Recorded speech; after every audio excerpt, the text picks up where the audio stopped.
Eh bien, écoutez, bonjour, bienvenue à tous et à toutes pour ce nouveau webinaire métier consacré au métier d'ARM, assistant de régulation médicale, par Territoire Apprenant Pays de Vannes, Golfe du Morbihan, Vannes Agglomération et le Crédit Agricole du Morbihan. Donc, je m'appelle Christophe, je vais vous accompagner pendant les 30 à 40 minutes à venir pour évoquer la formation et mieux connaître le métier d'ARM. Nous avons le plaisir d'accueillir pour ce webinaire donc Angéline Arrigui qui exerce la profession d'ARM. Oui, bonjour. Nous accueillons également Virginie Chicot qui vient de finir sa formation d'ARM, c'est bien ça Virginie? C'est bien ça. Ouais, ok. Et également Edith Garel, directrice adjointe de l'IFPS, ici sur Vannes, qui nous évoquera la formation proposée par l'établissement. Pour introduire ce webinaire, je vous propose une petite vidéo de mise en contexte avant de commencer à échanger avec nos invités.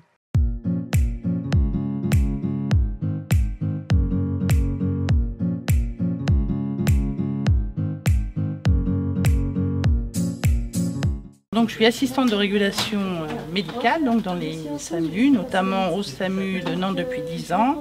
Et j'exerce sa profession depuis maintenant 34 ans, puisque j'ai travaillé sur le SAMU de Versailles pendant quelques années déjà.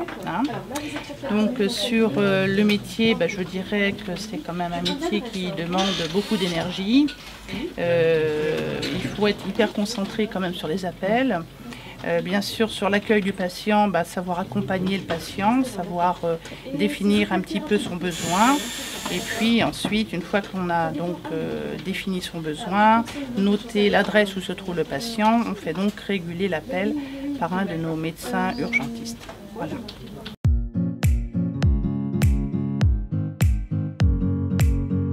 Alors sur les ARM, on les forme, il y a une formation sur l'appel téléphonique. Justement les mises en simulation, en situation et en simulation d'appel, de façon à ce qu'elles aient le bon réflexe et qu'elles s'approprient justement cette distance avec le patient, d'avoir un discours,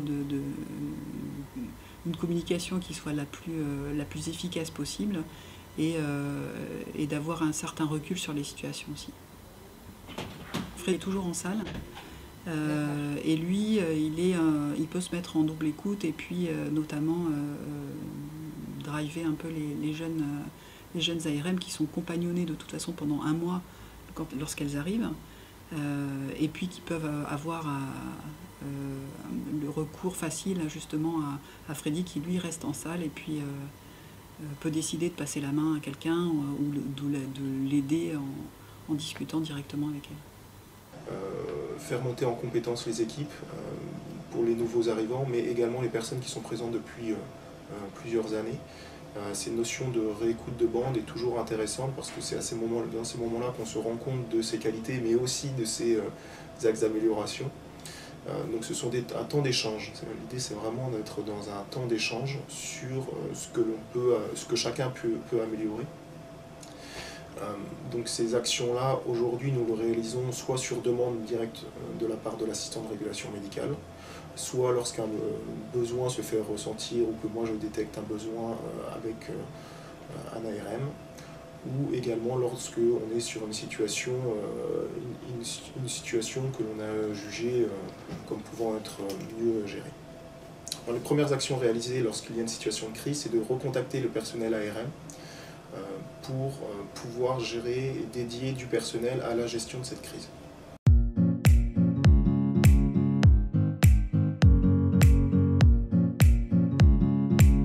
Ok, belle vidéo de mise en contexte. Je vais laisser la parole dorénavant à Madame Edith Garel. Edith, bonjour, bonjour, bienvenue. Donc vous êtes, comme je l'évoquais tout à l'heure, directrice adjointe de l'IFPS. Oui. Pouvez-vous nous en dire plus sur la formation ? Alors, la formation se fait dans un centre de formation, CEFARM, centre de formation des assistants de régulation médicale. Donc, la formation dure 10 mois. Donc elle se fait sur Vannes. Il y a 11 CEFARM en France et pour la Bretagne, c'est Vannes. Donc il y a 20 places. La rentrée a lieu en septembre et les élèves sortent en début juillet pour exercer, s'ils le souhaitent, dès le mois de juillet sur des centres de régulation des appels tout de suite à la sortie de l'école. Alors la formation se fait pour partie à l'Institut, donc l'Institut se trouve sur l'Université Bretagne Sud, donc avec tout un corpus, tout un campus plutôt universitaire, un restaurant universitaire, une bibliothèque universitaire et puis des bâtiments très récents. Donc on a la chance d'avoir un contexte de formation qui est tout à fait agréable avec un centre de simulation d'appel.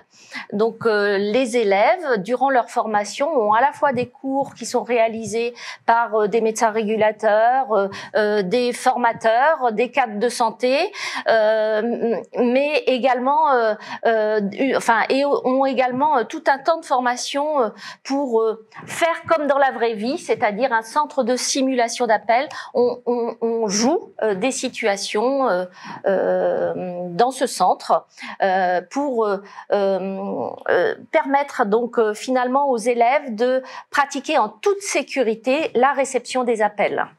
Voilà, juste pour dire quand même en préalable que finalement le métier d'ARM, c'est de réceptionner les appels et de traiter les appels au centre du C15, ce que vont probablement nous proposer Angéline et Virginie.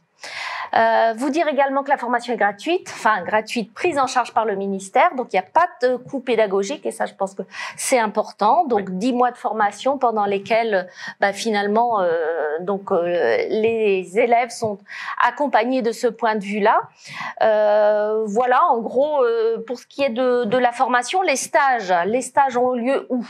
Il y a toute une partie stage d'observation au tout début, d'immersion dans des hôpitaux, donc en chirurgie, en médecine, mais également en maison de retraite, des stages courts juste pour voir le contexte de soins finalement. Et puis une deuxième partie de formation avec des stages longs, dits des stages métiers, donc dans les centres de régulation d'appel, dans les SAMU.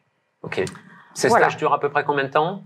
6 à 8 semaines à peu près. Ouais, donc c'est plutôt sur la fin. Tout du long de la formation. Ouais, c'est tout du long de la formation. Ok, très bien. Combien d'élèves par promotion? Alors nous avons 20 élèves dans chacune des formations. Donc c'est le moment de s'inscrire, donc c'est important de le dire.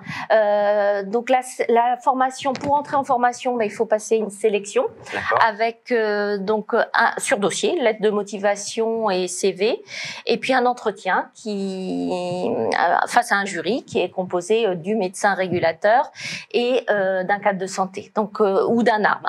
Donc en poste. Donc Angéline va être membre aussi de jury. D'accord. Voilà. Donc voilà, inscription, entretien. Je sais pas comment vous avez pu vivre l'entretien. Un petit peu compliqué parce que pas assez préparé, je pense, au départ.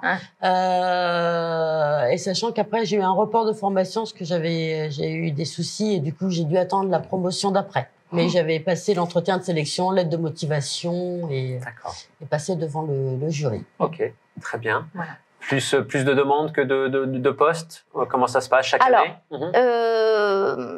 On dirait qu'on a à peu près 55 candidats pour 20 places, donc ça va. Je trouve que les candidats ont de bonnes chances d'entrée. Donc voilà, de bonnes chances d'entrée. Ok, très bien. D'autres éléments à apporter sur la partie formation? Alors la partie formation, vous dire qu'il y a 9 modules de formation, je ne sais pas si ça peut vous intéresser, mais en tout cas on a 5 blocs de compétences, enfin on va dire 4 blocs de compétences et 9 modules de formation. Ceci dit, bon, je pense que Angéline et Virginie vont mieux en parler que moi parce que finalement, c'est tous les apports théoriques pour prendre un appel téléphonique, savoir le traiter, savoir qu'est-ce que je fais de cet appel, de la personne qui appelle le 15 et qui est souvent en situation de panique, hein, parce que voilà, et comment je réagis face à cette situation-là. Donc 1 an, 10 mois pour se former à ça. Ok. On pourra y revenir tout à l'heure peut-être, hein, lorsqu'on évoquera les compétences, hein, si vous le souhaitez, Angéline et Virginie. Hein, et puis on pourra reprendre un petit peu ces blocs de compétences qui sont vus pendant ces 10 mois de formation. Merci Edith pour la présentation de cette formation. Donc on a bien compris que là les candidatures sont maintenant pour une rentrée, vous me disiez tout à l'heure. En septembre. En septembre prochain. En septembre. Et pour finir quand même, donc on CFARM et Vannes est le CFARM breton. Donc voilà, sur le territoire, c'est important de le souligner. Oui, c'est important de le souligner. Vous avez raison. Ouais, très bien. Merci beaucoup. Écoutez, maintenant, on souhaiterait en savoir un petit peu plus sur le profil de nos professionnels, sur le pourquoi de ce choix. Je vais commencer par vous poser la question, Angéline, sur le pourquoi. Qu'est-ce qui vous a amené à exercer ce métier ? En 2010, j'étais en première année d'école d'infirmière et j'ai postulé pour être vacataire, donc en tant qu'assistante de régulation médicale pour travailler les week-ends, les jours fériés et pendant les vacances. Donc ça m'a beaucoup apporté, j'ai fait des liens avec ce que j'apprenais à l'école d'infirmière et les appels que je réceptionnais. Oui. Et puis j'aimais beaucoup ce métier. Et en fait, dans le cadre d'une reconversion professionnelle, je suis restée au SAMU et j'y suis maintenant en temps plein depuis 2013. D'accord. Okay. Donc c'était plutôt au début pour être vacataire, mais j'ai quand même adoré faire ce métier. Bon, ok. Vous nous expliquerez un petit peu le quotidien tout à l'heure. Oui. Virginie, oui. Vous sortez de formation. Qu'est-ce qui vous a poussé à vous former à ce métier ? Alors, moi, j'étais ambulancière en service d'urgence la nuit. Donc, je travaillais toutes les nuits avec, à l'époque, on appelait ça les permanencières, avec les PARM. Et ça m'a toujours intéressée. Et lorsqu'il a fallu faire un choix de reconversion professionnelle suite à des problèmes médicaux, c'est tout naturellement, c'était pour moi une évolution du métier, en fait, de rentrer à l'école, sachant que les formations ouvraient juste, en fait, les CFARM commençaient à voir le jour, et que c'était pour moi l'occasion d'avoir un choix de carrière professionnalisante, avec un diplôme à la clé reconnu, avec une formation à l'appui, et que c'était très très intéressant de pouvoir faire cette formation avant d'intégrer un SAMU. Ok. Petite question, est-ce qu'il y a un cursus particulier en formation initiale à suivre peut-être pour accéder à la formation d'ARM ou on évoquait tout à l'heure de la reconversion, donc on peut revenir à ce type de formation après une expérience professionnelle. Oui. Peut-être Edith, vous pouvez peut-être oui, c'est une formation qui est accessible à tout le monde. Oui. C'est une formation qui est reconnue au RNCP de niveau 4. Donc c'est vrai qu'on a beaucoup de personnes comme Virginie en reconversion professionnelle. Angéline, vous aviez choisi une autre voie, puis finalement l'expérience d'étudiant, j'ai envie de dire. Oui. Le job d'étudiant a amené à changer de voie. Okay. Donc voilà, c'est ouvert à tout le monde, mais c'est vrai que là on a une moyenne d'âge qui est autour de 32-35 ans, parce que à la fois il y a des personnes qui sortent du bac, oui. ou enfin des jeunes finalement, et puis des personnes qui sont, j'ai envie de dire, moins jeunes et en reconversion professionnelle. Ok. J'étais la doyenne. Ok, merci pour ce retour. Alors, on évoquait tout à l'heure, ce qu'était un ou une ARM, ses missions principales, qui est la réception d'appels au centre d'urgence. Est-ce que vous pourriez nous expliquer un petit peu le quotidien? La journée type, j'imagine qu'il n'y en a pas, parce que du coup, mais si vous pouvez nous en dire un petit peu plus, Angéline. On arrive, on se connecte à nos logiciels métiers. Donc c'est bien particulier, il y en a différents dans toute la France et dans tous les SAMU de France, on n'a pas tous les mêmes. Okay. Donc on se connecte, après on va réceptionner donc les appels, on va faire un dossier de régulation, on appelle ça comme ça, mais c'est un peu un dossier administratif. Donc on va prendre les renseignements des personnes qui nous appellent, Le lieu d'intervention, déjà, c'est quand même le principal, l'identité au moins. Oui. Et puis après, on va quand même prendre quelques informations sur l'appel en lui-même, donc pour trier cet appel. Donc soit ça va être un appel urgent qu'on va passer à un médecin régulateur urgentiste, soit ça va être un appel un peu moins urgent qu'on va passer plutôt à un médecin régulateur généraliste. Donc là, c'est plus ce qui est conseil, médecin de garde, alors que le médecin régulateur urgentiste, ça va plus être ce qui est dans l'urgence, par exemple une douleur thoracique. Donc ça, c'est les assistants de régulation médicale qui trient ces appels-là. Nous, on ne régule pas vraiment médicalement, c'est vraiment un médecin qui régule. Il faut vraiment qu'on passe tous ces appels à un médecin. Mais c'est pour ça qu'on pose plusieurs questions pour savoir exactement ce qui se passe et pouvoir aider au mieux les personnes. On peut aussi engager des moyens directement, donc ambulance ou pompiers, ou même une équipe médicale si jamais on voit que c'est vraiment très urgent. Et on peut aussi guider les gens pour les aider. Par exemple, quelqu'un qui fait un arrêt cardiaque, on peut guider la personne pour lui faire des compressions thoraciques. Ça fait partie de notre métier. Ça fait partie de votre métier, de votre quotidien. C'est ça. En termes de créneaux horaires de travail, j'imagine que c'est variable. Comment ça se passe? Au SAMU 56, en tout cas, ça varie entre 12h, 8h. Donc, on travaille 2 jours, 2 nuits. Généralement, on fait 2 mois de jour et à peu près 2 mois de nuit. On alterne. D'accord. Ça va plutôt être 7h, 19h, 8h, 20h, 9h, 21h. Et la nuit, ça va être 19h, 7h. Donc, au travail, il y a plusieurs, évidemment. La nuit, on est 3, par exemple. La journée, c'est 5. Et puis, on réceptionne les appels. Toute la journée, toute la nuit. Ok. Très bien. Vous, Virginie, vous avez eu l'occasion d'appréhender ce métier dans vos stages? Alors, dans différents stages, j'ai effectué au long de mon cursus différents stages, donc au SAMU de Vannes, au SAMU de Rouen, au SAMU de Mont-de-Marsan. Donc, j'ai eu l'occasion de découvrir des différents logiciels également, des différentes mises en place, des différentes organisations. Et j'ai fini au SAMU de Nantes, parce que moi, je suis originaire de Nantes. J'ai fait le choix de venir à la formation de Vannes, mais je suis originaire de Nantes. Et lors de mon dernier stage de professionnalisation, j'étais prise au SAMU de Nantes. Donc, je suis actuellement en poste au SAMU de Nantes. Ok, parfait. Depuis le mois de juillet. Et donc, vous rejoignez Angéline sur le quotidien, sur les créneaux horaires. Alors, Nantes est particulier, parce que on travaille ça a été récent, on travaille dans 7h30. D'accord. Donc, ça a des avantages, mais aussi des inconvénients. Alors, les avantages, c'est qu'au niveau de la concentration, c'est vrai qu'on est un petit peu moins épuisé, sachant que Nantes, il y a un très, très gros volume d'appels. On tourne aux alentours de 2000 appels jour à peu près. Mais par contre, ça nous oblige à y retourner quasiment tous les jours. Donc, il n'y a pas de phénomène trop de déconnexion du travail. C'est un petit peu compliqué. Il y a une pression qui est constante, qui est un peu dure. Et moi, quand je suis arrivée au SAMU de Nantes, j'ai été embauchée en nuit pour remplacer une collègue qui est revenue. Donc, je suis repassée en jour. Et là, ce soir, je suis reprise en nuit. Je rattaque les nuits. Donc, sur 10 heures, où nous, c'est 20h30, 6h30. D'accord. OK. Très bien. On a évoqué 2000 appels jour sur Vannes, Angéline. On est sur quelle en semaine, en journée, ça va plutôt être dans les 600 jusqu'à 800 appels. Et les week-ends, forcément, on a beaucoup plus d'appels parce qu'il y a plus de médecins généralistes, donc il y a des médecins de garde. Oui, tout à fait. Donc les gens appellent pour avoir le médecin de garde, mais il y a aussi le dimanche matin les dentistes. Il y a des dentistes de garde. Et du coup, les gens appellent le SAMU pour avoir les dentistes de garde. Pardon.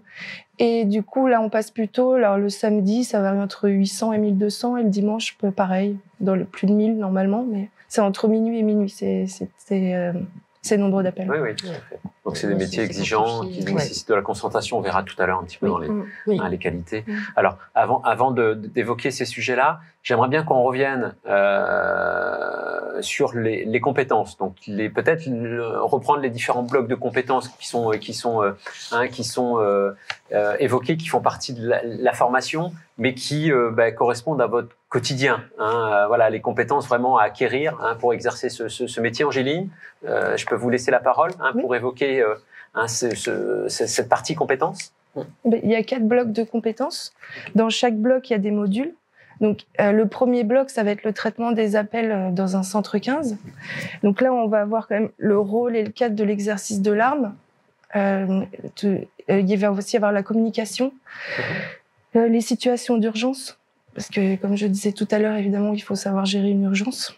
Le bloc 2, ça va être la mobilisation et le suivi des moyens opérationnels, parce que les armes en poste, donc j'ai pas vraiment détaillé tout à l'heure, mais il y a les armes qui sont en accueil, donc qui vont réceptionner que des appels 15, et les armes qui sont en gestion, et qui là vont gérer les appels et envoyer aussi les moyens. Donc si le médecin régulateur veut une ambulance à tel endroit, pour tel motif, c'est l'arme qui est en gestion qui va l'envoyer, mais qui va aussi prendre le bilan de l'ambulance. Parce que tous les ambulanciers et pompiers qui ont été engagés par le SAMU doivent obligatoirement passer un bilan au SAMU pour savoir comment et où on oriente le patient. En fait. Donc ça, il faut aussi le connaître. Donc c'est là où on va apprendre dans les modules de ce bloc de compétences 2, le parcours patient et les ressources associées, mais aussi les moyens opérationnels liés au traitement de la demande. Il va y avoir un 3e bloc de compétences, c'est le traitement des informations, qualité et sécurité. Il va y avoir 2 modules, c'est traitement des informations et informatique. On travaille sur informatique toute la journée. Ouais. Et la qualité, sécurité, gestion des risques. Il y a eu beaucoup d'histoires dont on a entendu parler dans les médias qui ont été liées au SAMU. Oui. Donc aujourd'hui, on veut pas que ça se reproduise, donc forcément, il faut savoir gérer tout ça. Oui. Et il y a un module à propos pour pas que ça se reproduise en fait.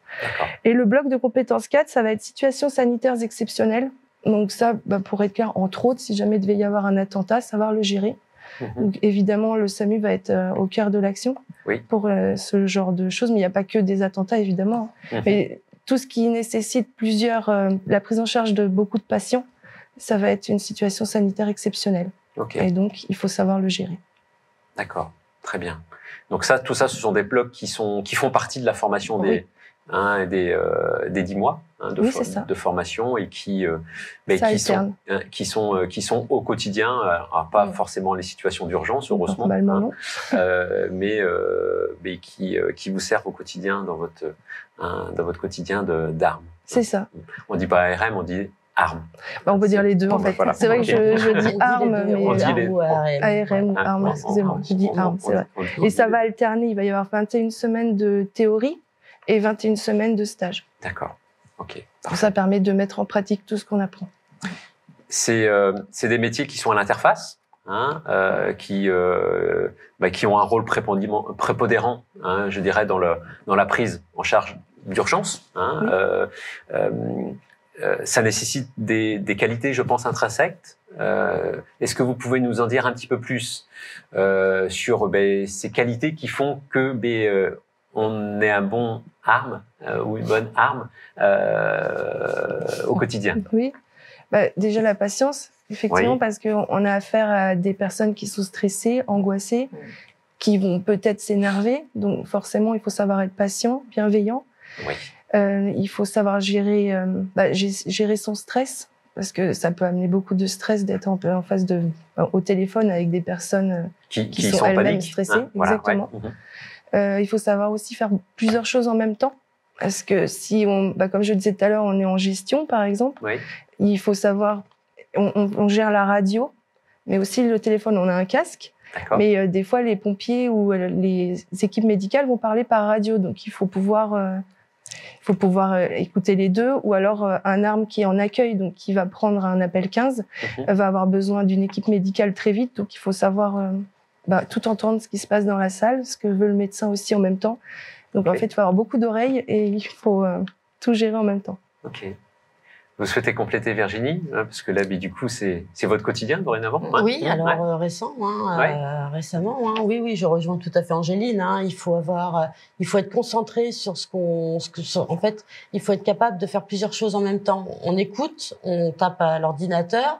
En même temps, il faut qu'on soit capable de poser des questions aux gens, tout en continuant à noter, écouter. Donc, se concentrer sur l'appel et en même temps écouter ce qui se passe dans la salle. Parce que, comme disait Angéline, quand il y a un médecin qui demande quelque chose, on va forcément pas lui dire attendez, je suis au téléphone. Non, on se permet pas. Donc, il faut réellement avoir les oreilles partout et ça demande réellement une force de concentration qui est pas évidente au départ. Oui. Au départ, avec la radio, on se laisse vite. On se recentre sur un truc en fait et on zappe un petit peu le reste. Après, avec l'expérience, on apprend tout doucement à écouter, à entendre la radio, à se rappeler de ce qui a été dit pour le noter, pour transmettre aux collègues ou transmettre aux médecins. Mais c'est vrai qu'au début, c'est épuisant. Au début, c'est compliqué. Il y a une phase quand même d'appréhension du rythme, Oui. Ils l'apprennent en stage. Enfin, ils l'appréhendent en stage. Ils l'appréhendent en stage. Parce qu'ils prennent des appels donc sous couvert d'un autre arme. Oui. Ils sont en double écoute. D'accord. Au début, ils sont en observation. Ça, vous voyez à peu près comment ça se passe. Après, ils commencent un petit peu à taper sur le logiciel et c'est l'ARM en poste qui parle. D'accord. Et après, ils vont commencer à prendre des appels. Okay. Donc ça permet quand même d'appréhender. D'aller crescendo. Oui. Voilà. Ce qui permet aussi de rassurer sur ces. Oui. Et oui. Et d'où l'intérêt justement de la formation en fait, puisqu'on n'est pas lâché comme avant c'était le cas. Avant les ARM arrivaient, les PARM arrivaient en salle et on les formait rapidement et elles étaient livrées à elles-mêmes. Alors que maintenant justement grâce à la formation, on a cet avantage. Déjà d'études en fait où on apprend ces femmes de Vannes. La formation elle est bien organisée parce qu'en fait les blocs sont les mêmes partout bien évidemment, mais les stages nous permettent d'apprendre les choses doucement, de nous mettre en condition, et il y a réellement ce côté très rassurant où on est accompagné, où on n'est pas lâché, où on est accompagné et où dans les différents stages en fait où justement on va s'investir de plus en plus en fait au fur et à mesure du temps. Où on va pas se retrouver lâché comme ça, lâché, où on nous apprend à faire face, on nous apprend aussi, on a des équipes, des formateurs qui nous apprennent, on a aussi toute une équipe encadrante d'enseignants. En parallèle, moi j'ai fait, parce que j'avais l'opportunité, j'ai fait aussi une gestion du stress en milieu professionnel. Alors pour l'instant, qui me sert uniquement à moi-même. Je suis en principe référente pour mes collègues, mais pour l'instant, je l'applique surtout à moi, je sais. Mais où on a toute cette bienveillance aussi grâce à la formation. Parfait. Est-ce à dire que sur la vie professionnelle d'un ou d'une arme, on considère qu'il y a de l'apprentissage tout au long de la vie. Oui, les jours. Tous les jours. Tous les jours. On peut dire que c'est un apprentissage au quotidien. Oui, mais je pense que le jour où on croit avoir tout appris, il faut changer de métier. On arrête. Parce que c'est qu'on n'en peut plus, je suppose. Et si on pense avoir fait le tour, c'est que il faut changer. Voilà, il faut arrêter. Ok. Merci de ces témoignages. On a vu tout à l'heure que dans vos profils, c'est de la formation initiale. On sort des études et on embraye sur la formation ou ça peut être de la reconversion. On le voyait tout à l'heure. Est-ce que du coup, lorsqu'on exerce ce métier, on a la possibilité d'évoluer? Vers quel type de métier le métier d'arme permet d'évoluer? Angéline? Oui. Actuellement, donc, on fait partie de la branche, donc on est fonctionnaire de la fonction publique hospitalière de catégorie B. Donc pour ça, dans la fonction publique hospitalière, on va rentrer soit en CDD ou en CDI, si en moyenne. Et après, on passe un concours, donc là, de catégorie B, et ça va être de la branche assistant médico-administratif, donc AMA. Donc nous faisons partie de cette branche-là. Donc après, les évolutions, alors au sein d'un SAMU, ça va être arme superviseur, coordinateur, donc superviseur de salle. Et sinon, comme on fait partie de la branche assistant médico-administratif, donc anciennement secrétaire médical, on peut aussi évoluer au sein des établissements directement et être secrétaire médical. D'accord. Mais là, on arrête totalement le SAMU. Vous arrêtez totalement le SAMU. D'accord. Ok, très bien. Vous avez l'ambition d'évoluer sur des métiers de supervision Oui. Ok. Puis moi, je dirais qu'il y en a une autre, c'est de devenir formateur aussi, puisque Angéline est aujourd'hui formateur. On est passé de l'autre côté. Oui, au CEFARM.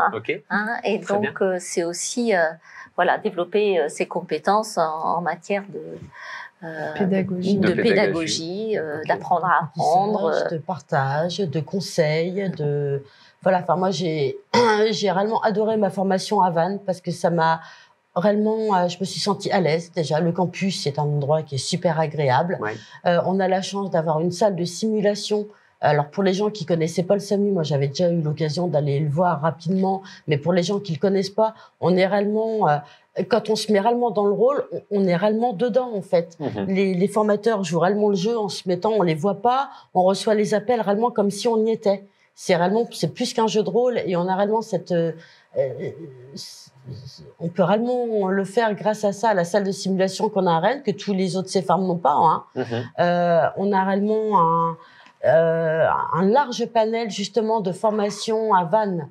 Bon, sans vous parler du cadre, bien évidemment, hein, qui est aussi agréable. Mais on a réellement tout cet ensemble de professionnels à notre disposition, les accueils aussi au SAMU, tout réellement est bien mis en œuvre et bien orchestré pour qu'on passe une formation agréable, mais sérieuse et qualifiante. Ok.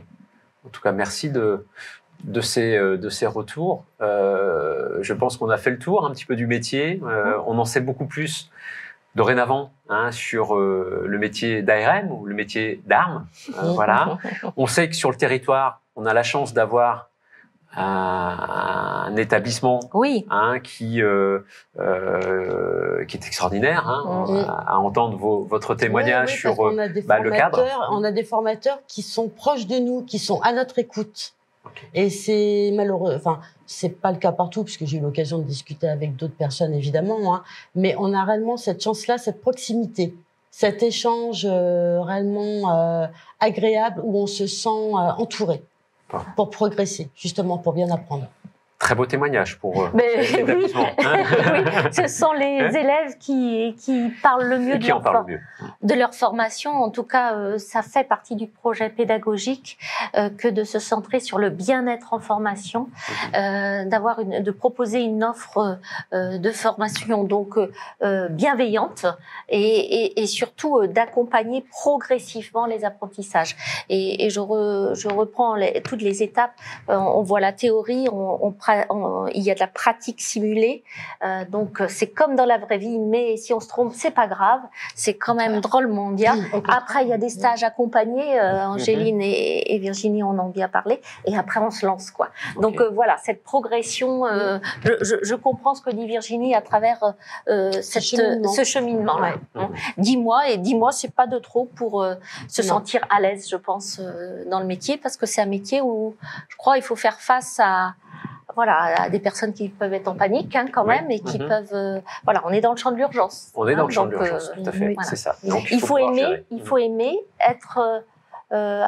et avoir envie de vivre dans ce monde-là. Oui, tout à fait.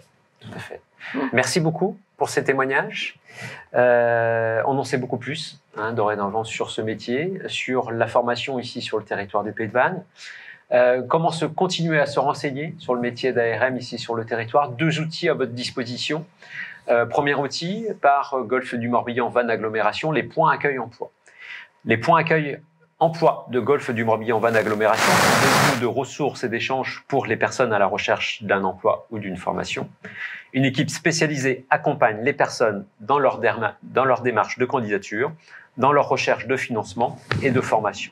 Ils permettent un accès à une large documentation sur les emplois et les métiers, la validation des acquis d'expérience, le bilan de compétences, voire la création d'entreprises. Ils sont également un relais des entreprises dans leur recherche de compétences et accueillent de nombreux partenaires dans le cadre de permanence ou actions ponctuelles pour l'emploi. Deuxième outil à disposition, ici sur le territoire, proposé par le Crédit Agricole du Morbihan, qui est la plateforme Useful, et je vous propose une petite vidéo de présentation. Vous recherchez votre premier emploi? C'est OK. Découvrez Useful, la nouvelle plateforme du Crédit Agricole dédiée à l'orientation et à l'emploi des jeunes. Pour garder le contact avec les professionnels, le Crédit Agricole vous propose la plateforme Useful qui connecte les jeunes avec les entreprises qui recrutent. Innovante, gratuite et ouverte à tous, elle ambitionne de favoriser l'emploi local en faisant se rencontrer les compétences et les besoins d'acteurs économiques très divers, qu'ils soient artisans, agriculteurs ou PME. L'objectif est d'aider les jeunes dans leur recherche d'emploi en les accompagnant de A à Z avec des offres accessibles simplement. Les mettre également en relation avec des professionnels pour échanger sur leur orientation et l'emploi. Les jeunes pourront également s'inscrire à des événements en local pour rencontrer les entreprises qui recrutent. Je vous remercie beaucoup d'avoir participé à ce webinaire, participé à cet exercice du témoignage sur le métier. Je vous dis à très bientôt pour un nouveau webinaire métier avec Territoire Apprenant Pays de Vannes, Golfe du Morbihan, Vannes Agglomération et le Crédit Agricole du Morbihan.